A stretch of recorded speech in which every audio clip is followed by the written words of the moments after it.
I guess.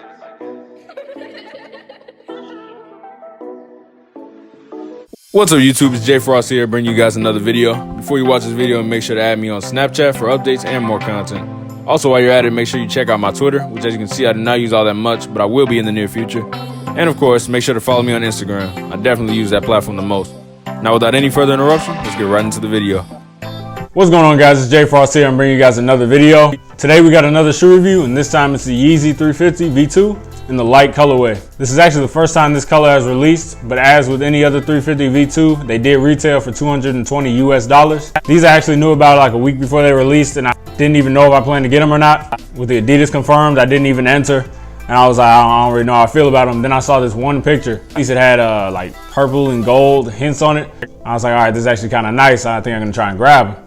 So the day they came out, it was about 20 minutes after they released. I got on Yeezy Supply, and I was just waiting, and then they let me in. They still had every size left from what I could see. So I got my size checked out. I believe they came out on a Saturday, and they arrived on that next Saturday, like pretty early in the morning, like 10 o'clock in the morning. So a week is pretty much expected.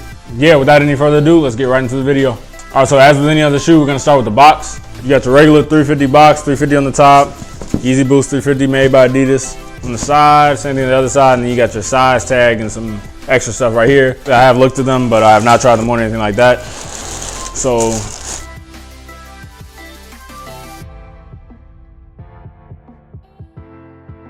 all right, so these are the shoes right here. In person, they kind of look like the Naturals, which I was perfectly fine with because I don't have those or anything similar. They do have the static pattern on them. So the Statics were the first V2 to have like the first Yeezy in general to have this like static pattern. After that, they started putting them on a bunch of other ones.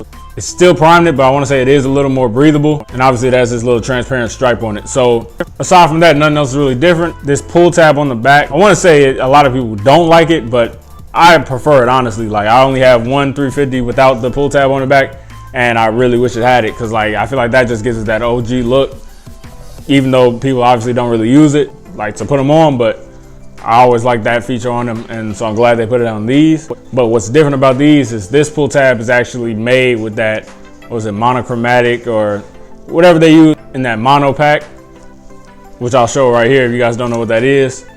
They use that specifically for this pull tab on the back, and I don't think it's anywhere else on the shoe, so that's interesting, but I do like that touch. The pull tab is actually a little transparent, so that's interesting. On the inside, you have your 3 stripes here. I'm sure they reflect as with any other V2 with the flash.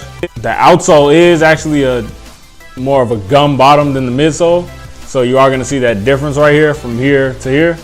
And at first, I didn't like that on any shoe, but it was no problem. But it kind of looks like the butter sole. If you know how the butter 350s look, you know it has this more so a gum bottom, and then it has a more so like buttery, icy midsole, I guess you could say, milky, whatever you want to say.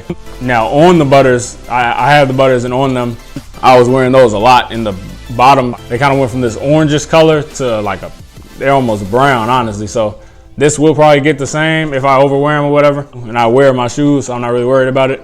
And I accidentally unlaced them, so I undead stocked them on accident, but I do plan on wearing these. I don't think I'm gonna sell them. It's definitely a nice basic colorway. It's gonna go with a lot of fits. So the laces are more of an off-white, which is actually pretty much not the color of the primed it, but the laces, they're a little different. They're more of a really, really light gray, but it's pretty close to that color. On the inside, you actually have red logo printed, Adidas Yeezy. And that's actually interesting because there's no red on the shoe as far as I see. So I don't know why they put that there, but it's a little cool touch. We all know 350s by now, but there's actually a little something different with this pair. This is actually what grabbed my attention to the point where I wanted to grab them when the picture I saw. These are UV reactive, so they react to the sun. It does not need to be super bright outside, but it does need to be like actually outside. They cannot be in a lit studio with like stage lights or anything like that. It's not gonna work. It has to be UV. The sun is pretty much the only thing that gives that off. So since these are UV reactive, you're gonna have to see them outside to really know what I'm talking about. Since I do plan on keeping these, it's gonna be an on-foot video anyway. That's gonna be in the light, so you're gonna be able to see that. And we're gonna do a close-up on them outside. This is actually the first color changing Yeezy, so I don't know if they're gonna keep that technology going and start doing it with more pairs. That would be pretty cool. But these specifically, like I said, they're kind of going off that light name. Maybe they're gonna keep it respected to this individual shoe, which will in the long terms, I feel like it's gonna make this shoe a lot more desirable, but we'll see. The resale on these right now is not too high. It's sitting around $300 US, probably for around any size. I'm gonna show it right here. You still wanna pick these up, you can. But anyway, let's fast forward to the part that we all came to see and see how these lights work. I'm gonna throw them on feet and I'll see you guys outside. Before I take the shoes outside, I just want to show you guys I have these directly in the studio lights and there's no reactant. These shoes look the same. Like I said, they have to be in UV rays to really react. So the amount of light does not matter. They have to be outside. Where you live, it doesn't get sunny a lot. It doesn't matter. It doesn't have to be sunny outside because there's always going to be UV rays. It may be a little stronger in super sunny days, but at the end of the day, as long as you're outside and it's not like nighttime, it should work. As long as the sun is out, even if it's behind the clouds. All right, guys, so I'm in the dark now. I'm in my garage. It's kind of bright outside, so I just want to show you guys the transition from dark to light and basically see how long it takes for the UV rays to kick in and change the color of the shoe. Also, so you guys know they're not two different pairs of shoes, I'm literally going to show you the transition. So I'm going to walk into the light right now. See how long. All right, so I'm in the light now, and almost instantly the color of the stripes started changing, and it's super bright orange right now.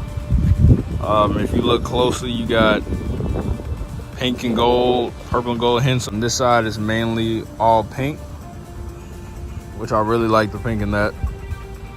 I don't know how well you can see it from far away, but up close you can definitely see it. It's definitely hidden.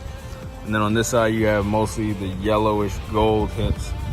So that's interesting. But the main thing, obviously, this big stripe on the side is like over bright now, whereas before it was completely transparent.